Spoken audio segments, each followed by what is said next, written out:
끝도 없이 넓게 펼쳐진 바다. 바다를 바라보는 것만으로도 많은 사람들이 휴식을 얻곤 하는데요. 바다에서는 다른 물가에서는 볼 수 없는 특별한 자연 현상을 찾을 수 있습니다. 바로 파도인데요. 멀리서부터 전해오는 파도는 바다를 더욱 생동감 있고 시원하게 보이게 합니다. 그런데 왜 바다에서만 파도가 치는 것일까요? 파도는 대부분 바람이 불 때 생깁니다. 바다는 넓고 주위에 산이나 나무 같은 장애물이 거의 없기 때문에 바람이 만들어지기 쉬운데요. 바람이 계속 불면 파도가 점점 커지며 위로 올라간 물결은 내려오면서 운동 에너지를 만듭니다. 결국 위아래 움직임이 반복되면서 진동이 점차 커지게 되죠. 이렇게 만들어진 파도는 바람이 불지 않는 곳까지 전파되며 수천 킬로미터까지 이동하기도 합니다. 아무리 거센 파도라고 해도 연안에 도착하면 그 에너지를 잃고 소멸하게 되죠. 강에서 파도가 치지 않는 이유는 강은 육지와 너무 가까워서 미처 에너지를 만들지 못하고 에너지가 소멸되기 때문입니다. 그렇다면 수영장의 파도는 어떻게 만들어낼까요? 인공 파도를 만들기 위해 수영장에서는 거대한 물탱크에서 쏟아져 나오는 물의 운동 에너지를 이용하는데요. 물탱크에 물을 가득 넣은 다음 수문을 열면 대량의 물이 한꺼번에 쏟아져 나오면서 파도를 만들게 됩니다. 이때 수문을 한꺼번에 열면 일자형의 파도가, 왼쪽에서 오른쪽으로 순서대로 열면 비스듬한 사선형 파도가, 양쪽 끝에서 가운데로 순서대로 열면 다이아몬드형 파도가 만들어집니다. 파도의 힘은 물의 양에 따라 달라지는데 파장이 길수록 물의 양은 더 많아지게 됩니다. 파도는 물의 운동 에너지의 전달이므로 물의 양이 많다는 것은 파장이 길다는 것이며 그만큼 파도 힘도 크다는 것입니다. 유레카!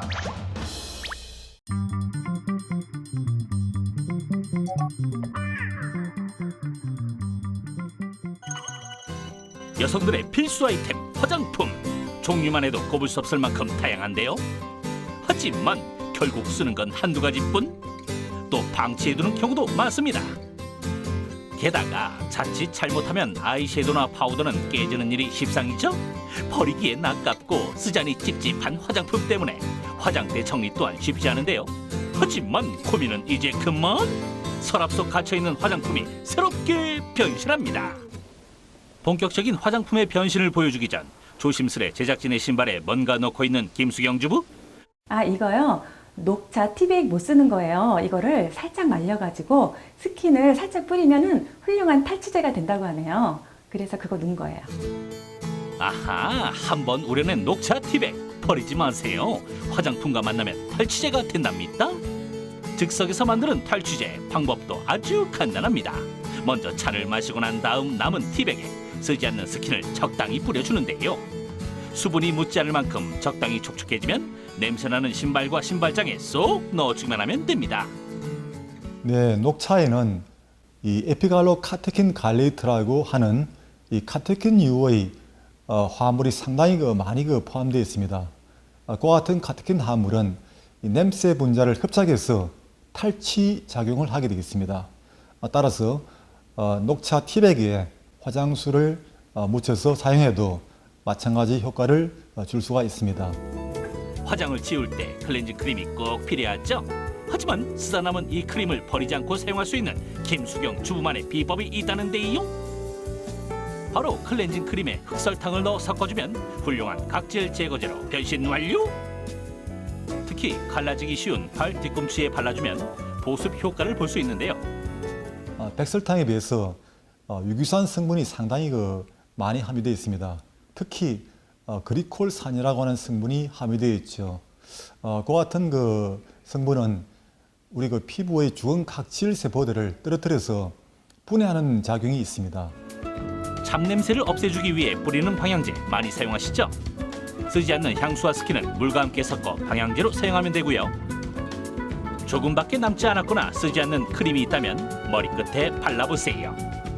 윤기 흐르는 영양팩을 따로 하지 않아도 된답니다. 김수경 주부의 남은 크림 활용법 두 번째. 크림을 천에 묻혀서 가죽 가방을 닦아준다는데요. 윤기도 흐르고 좋아 보이는데 마사지 크림 정말 효과가 있나요? 마사지 크림은 일반 크림에 비해서 유분의 함유량이 상당히 높습니다. 따라서 수분이 부족해져서 뻣뻣해진 그런 그 가죽 제품 또는 가죽 소파에다가 바르게 되면 광택을 줄 뿐만 아니라 상당히 부드럽게 해주는 효과가 있습니다. 안타깝게 깨진 파우더 쓰지 않고 버리게 되는 경우가 다반사인데요. 깨진 파우더가 팩트로 복귀하는 법 지금 공개할게요. 먼저 더 곱게 빻은 파우더 가루를 빈 화장품통에 담아주고요. 꾹꾹 힘껏 눌러 하루 동안 냉동실에 넣어두기만 하면 짜잔! 청량감이 좋은 새 파우더가 완성! 이젠 조금 남은 립스틱도 버리지 마세요. 립스틱으로 입술이 트는 것을 막아주는 립밤을 만들 수 있는데요. 만드는 방법도 어렵지 않아요. 쓰지 않는 립스틱에 보습 효과가 있는 바세린만 섞어주면 되는데요. 이렇게 김수경 주부표 립밤 완성! 유레카!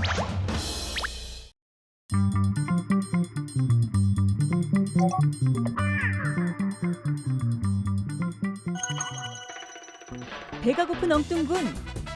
이럴 때 생각나는 건 바로 고기. 짠! 고기의 육질을 부드럽게 하기 위한 재료 세팅 완료. 가정에서 가장 많이 활용하고 있는 파인애플과 키위를 준비했군요. 그런데 왜 굳이 이런 열대 과일을 활용하는 거죠? 우리가 평소 섭취하는 육류라면 주로 근육을 구성하는 단백질이 주성분이며 이 단백질에는 마이오신, 액틴, 콜라겐과 같은 성분으로 구성되어 있습니다. 흔히 고기를 재울 때 갈아 넣는 파인애플에는 브로멜라인이, 키위에는 액티니딘이라는 단백질 분해 요소가 다량으로 함유되어 있어 질긴 고기를 보다 부드럽게 만들어주는 역할을 합니다. 과일을 무치기만 해도 연해지는 고기의 성질. 실험을 통해 확인해 보자고요. 키위를 갈아서 생고기에 골고루 묻혀주기만 하면 끝. 이렇게 탱탱하던 고기가 과연 어떻게 변할까요? 2시간 후, 어머 이거 같은 고기 맞아요? 질기던 생고기가 키위 하나로 흐물흐물 맥없이 찢기고 마는군요. 이번엔 생고기와 키위에 잰 고기를 맛있게 구워봤어요. 왼쪽의 고기는 보기만 해도 턱이 아파오네요. 전 오른쪽의 연한 고기로 부탁해요. 육류의 연하기 정도는 부위에 따라 차이가 있지만 일반적으로 콜라겐이라는 단백질이 고기를 질기게 만든다고 해요. 콜라겐은 힘줄, 인대, 기타 연결 조직 등이 3차원 구조로 꽤 단단하게 이루어져 있는데요. 키위의 액티니딘과 같은 단백질 분해 효소가 콜라겐을 잘게 부숴 조직을 부드럽게 하는 거죠. 이러한 단백질 분해 요소는 유독 고기를 먹었을 때 속이 더부룩하거나 소화가 잘 안 되는 경우 과일과 함께 먹으면 우리 몸에서 천연 소화제의 역할을 한답니다. 유레카!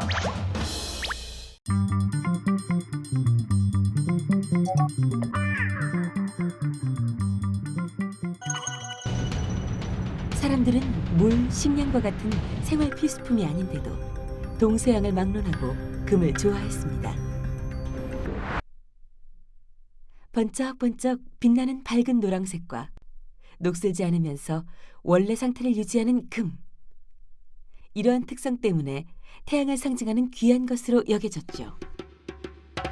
금은 무려 기원전 3000여 년 전부터 아름다움, 권력, 불멸, 경제의 상징이었습니다. 이런 욕망 때문에 고대 시대부터 인공적으로 금을 제조하는 연금술이 거의 1000년 이상 유행했죠. 일부 사람들은 실제로 금을 만들었다고 속임수를 쓰기도 했습니다. 특히 금은 고대부터 지금까지 화폐, 재산 축적의 수단으로도 사용되고 있죠. 예나 지금이나 금의 재산적 가치는 대단하네요. 그렇다면 금은 도대체 어떻게 만들어지는 거죠? 화산 폭발로 해저 속에 마그마가 굳어지면서 다양한 광물을 형성하게 됐죠. 바로 그 광물 속에 금이 포함되어 있습니다. 이제 금을 추출해 보도록 하죠.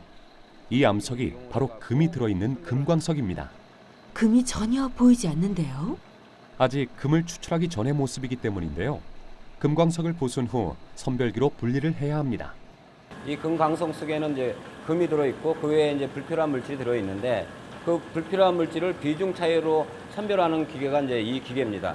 앞뒤로 전후로 이제 진동을 주고 위에 이제 그 물이 흐르면서 비중이 크고 입도가 작은 물질은 이쪽 위로 이제 흐르게 돼 있고 비중이 작고 굉장히 큰 입자는 밑으로 이제 흐르게 돼 있습니다. 금이 다른 광물보다 밀도가 높고 무겁기 때문에 비중으로 선별 분리하는 원리군요. 네, 그렇습니다. 선별 과정을 거치게 되면 금 함유율이 높은 정광을 얻게 됩니다. 하지만 이보다 더 순수한 금 결정체를 얻기 위해서는 2차 화학적 방법을 거쳐야 합니다. 공기의 거품을 이용해 금을 재련하는 기포 분리법인데요. 금 입자에 기포를 섞으면 입자가 흩어질 텐데요. 오히려 금 입자가 기포 표면에 흡착돼서 쉽게 분리할 수 있다고 합니다. 어느 정도의 금이 채취 가능한 거죠? 정광을 분류했다고 해도 가능한 금의 채취율은 전체의 60에서 80% 수준입니다. 그래서 많은 양의 금을 채취하기 위해서 또 하나의 재처리 기술을 거쳐야 하죠. 바로 아말감법.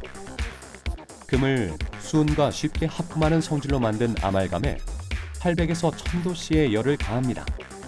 그럼 수은은 증발하고 금만 남게 되는 것이죠. 그렇다면 금 추출은 오로지 금광석으로만 가능한 건가요? 자연에서 금을 얻는 방법도 있습니다. 바로 사금인데요. 금 성분을 가진 광석이 풍화, 침식 작용으로 강가나 바닷가에 퇴적한 곳을 말합니다. 바닷물 100만 톤당 약 6g의 금을 채취할 수 있다고 해요.